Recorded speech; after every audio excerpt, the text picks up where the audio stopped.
Shrimati Mary George ഈ വിഷയത്തിൽ പ്രതികരിക്കാനുണ്ട്. Shrimati Mary George, ഈ സാമ്പത്തിക പ്രതിസന്ധിയെക്കുറിച്ച് മാം സ്ഥിരമായി ഈ ജനം ടി വി ഞങ്ങൾ വിളിക്കുമ്പോൾ പ്രതികരണങ്ങൾ നൽകിക്കൊണ്ടിരിക്കുകയാണ്. കാരണം കടുത്ത സാമ്പത്തിക പ്രതിസന്ധി അത് സർക്കാരിൻ്റെ പിടിപ്പുകേട് കൊണ്ട് തന്നെ സംഭവിക്കുന്നു. അത് പോലീസ് സേനയെയും ബാധിക്കുന്ന ഒരു സാഹചര്യം. അവർക്ക് ഇന്ധനം അടിക്കാൻ പണം നൽകുന്നില്ല, അവർക്ക് കൃത്യമായി ഡ്യൂട്ടി ചെയ്യാനുള്ള സംവിധാനം ഒരുക്കാൻ ഉള്ള പണം നൽകാൻ ധനവകുപ്പിന് സാധിക്കുന്നില്ല. ഇപ്പോൾ പുതിയ നിർദ്ദേശം വന്നിരിക്കുന്നത് AC ഇട്ടുകൊണ്ട് വാഹനങ്ങൾ ഓടിക്കരുത്, SHOമാർ സ്റ്റേഷനുകളിൽ വിശ്രമിക്കുമ്പോൾ അവിടെ AC ഇടരുത്, ടെലിവിഷൻ പ്രവർത്തിപ്പിക്കരുത്, അങ്ങനെയൊക്കെയാണ്. ഒരുപക്ഷെ അതൊക്കെ ആഡംബരമായിട്ടായിരിക്കും ധനവകുപ്പ് കാണുന്നത്, ശരി.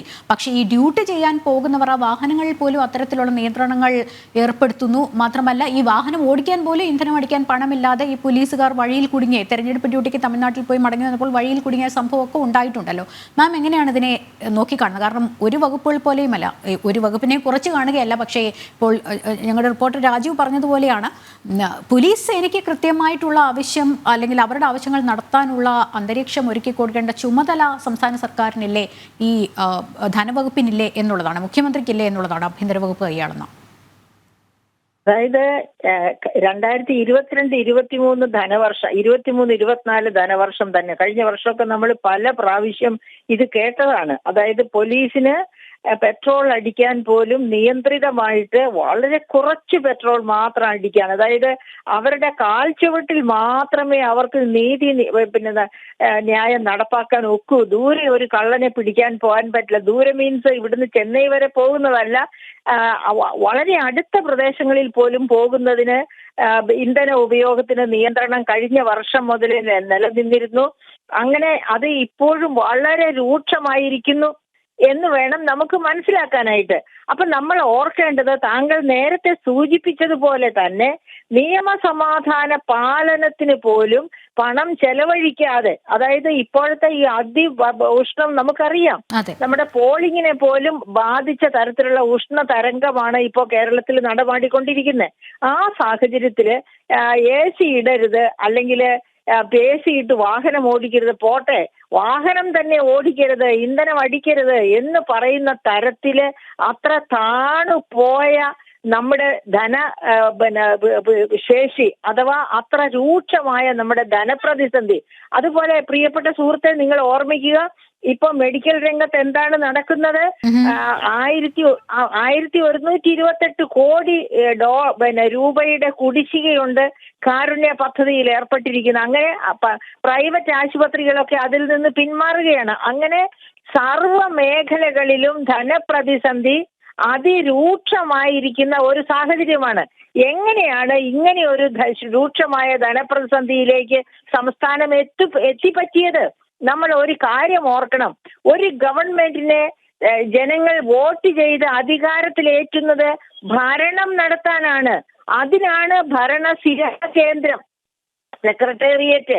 അതായത് എല്ലാ ഓഫീസുകളും എല്ലാ സജ്ജീകരണങ്ങളും ജനങ്ങളുടെ നികുതി പണവും നികുതിയേതര വരുമാനവും ഉപയോഗിച്ചാണ് തയ്യാറാക്കിയിരിക്കുന്നത്. അവിടെ മുഖ്യമന്ത്രി ഇരിക്കണം, അവിടെ മന്ത്രിമാരിയിരിക്കണം, അവിടെ ഉദ്യോഗസ്ഥരുണ്ടായിരിക്കണം, അവരെ നോക്കി നടത്തി മര്യാദയ്ക്ക് ഭരണം നടത്തണം. ഞാൻ നേരത്തെ സൂചിപ്പിച്ചിട്ടുള്ളതാണ് ജനം TVയിൽ തന്നെ.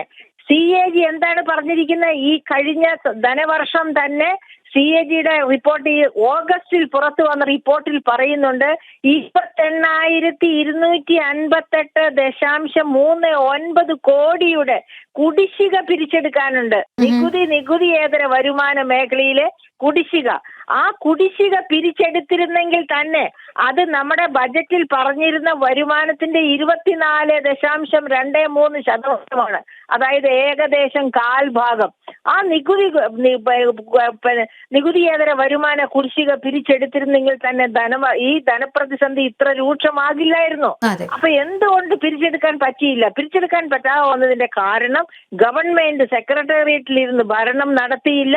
കേരളീയം എന്ന് പറഞ്ഞ മാമാങ്കം കൊണ്ട്, അതുപോലെ നവകേരള സദസ്സ് എന്ന മാമാങ്കം കൊണ്ട് ഓടി നടന്നു. ഭരണം ഉണ്ടായിരുന്നില്ല ഈ കഴിഞ്ഞ സാമ്പത്തിക വർഷം. പക്ഷെ ഇതിനെയൊക്കെ പ്രതിരോധിക്കുന്നത് ഈ നികുതി കുടിശ്ശിക കേരളം ഉണ്ടായ കാലം മുതൽ ഉള്ളതാണെന്നൊക്കെയാണ് ധനമന്ത്രി ആ CAG റിപ്പോർട്ടിനെ കുറിച്ച് പറഞ്ഞ് പ്രതിരോധിച്ചത്. ഈ പ്രതിരോധം മാത്രം മതിയോ എന്നുള്ളതാണ് വാക്കുകൾ കൊണ്ടുള്ള. അതാണ് അദ്ദേഹം കഴിഞ്ഞ കാല ബജറ്റ് റിപ്പോർട്ടുകളൊക്കെ ഒന്ന് എടുത്ത് വായിക്കണം. ഈ CAG പറഞ്ഞിരിക്കുന്നതിനകത്ത് എത്രയാണ് കഴിഞ്ഞ കാലത്തുള്ളത്. ഇപ്പൊ ഞാൻ ഒറ്റ കാര്യം മാത്രം പറയാം. അതായത് ഈ പ്രാവശ്യത്തെ ഗവൺമെന്റിന്റെ ബജറ്റ് ഡോക്യുമെന്റ് എന്റെ കയ്യിൽ ഇരിക്കുകയാണ്, 2024-25. അതിന്റെ അകത്ത് നിങ്ങൾ നോക്കുക, A45 എന്ന ടേബിൾ നോക്കുക. 20,000 കോടിയാണ്, 20,000 കോടി തികച്ചില്ല, 19,975 കോടിയും ചില്ലുവാനവുമാണ് നികുതി കുടിശ്ശിക മാത്രം പിരിച്ചെടുക്കാനുള്ളത്. അതിൽ നിന്ന് 12,000 കോടിയിലധികം ഒരു പ്രശ്നങ്ങളുമില്ലാത്ത, ഒരു തടസ്സവുമില്ലാത്ത കുടിശ്ശികയാണ്. ഇത് നികുതി കുടിശ്ശിക മാത്രമാണ് ഈ പറയുന്നത്. അതേ സമയത്ത് ഞാൻ നേരത്തെ പറഞ്ഞ 21,000 കോടിയിൽ നികുതിയുണ്ട്, നികുതിയേതര വരുമാനമുണ്ട്. അപ്പൊ ഈ ധനമന്ത്രി പറയുന്നത് ഭാഗികമായി മാത്രം വിശ്വസിക്കുക. അദ്ദേഹം കാര്യങ്ങൾ കൃത്യമായി പഠിച്ചിട്ടല്ല പറയുന്നത് എന്ന് ഞാൻ പറയുന്നു. എനിക്ക് അങ്ങനെ പറയുന്നതിൽ സങ്കടമുണ്ട്. കാരണം അദ്ദേഹം നമ്മുടെ ധനമന്ത്രിയാണ്. അദ്ദേഹം പഠിച്ചിട്ടാണ് പറയുന്നെങ്കിൽ ഈ സ്റ്റാറ്റിസ്റ്റിക്സ് അദ്ദേഹം തന്നെ ഈ ബജറ്റിൽ പറഞ്ഞതാണ്. 12,700 കോടിയോളം രൂപ ഒരു തടസ്സവും ഇല്ലാത്ത നികുതി കുടിശ്ശിക പിരിച്ചെടുക്കാനുണ്ട്. 19,975 കോടിയില് 12,900 കോടി കഴിഞ്ഞിട്ടുള്ളതിന് തടസ്സങ്ങളുണ്ട്. അതായത് കോടതിയിലെത്തിയതോ ട്രൈബ്യൂണലിലെത്തിയതോ ഒക്കെയാണ്. പക്ഷെ എന്തുകൊണ്ടാണ് ട്രൈബ്യൂണലിലേക്കൊക്കെ പോകേണ്ടി വരുന്നത്? അതും CAG ചൂണ്ടിക്കാണിക്കുന്നുണ്ട്. സമയത്ത് ഇന്റേണൽ ഓഡിറ്റിംഗ് നടത്തുന്നില്ല. സമയത്ത് ഇന്റേണൽ ഓഡിറ്റിംഗ് നടത്തിയാലാണ് നികുതി ആരാണ് അടയ്ക്കാത്തത്, അതായത് നികുതി പോർട്ടലിലേക്ക് അപ്ലോഡ് ചെയ്യാത്തത് എന്നൊക്കെ കണ്ടുപിടിച്ച് അവരുടെ പേരിൽ ആക്ഷൻ എടുത്ത് അവരെ കൊണ്ട് ചെയ്യിക്കണം. അതിന് ഇന്റേണൽ ഓഡിറ്റിംഗ് നടക്കുന്നില്ല കേരളത്തില്.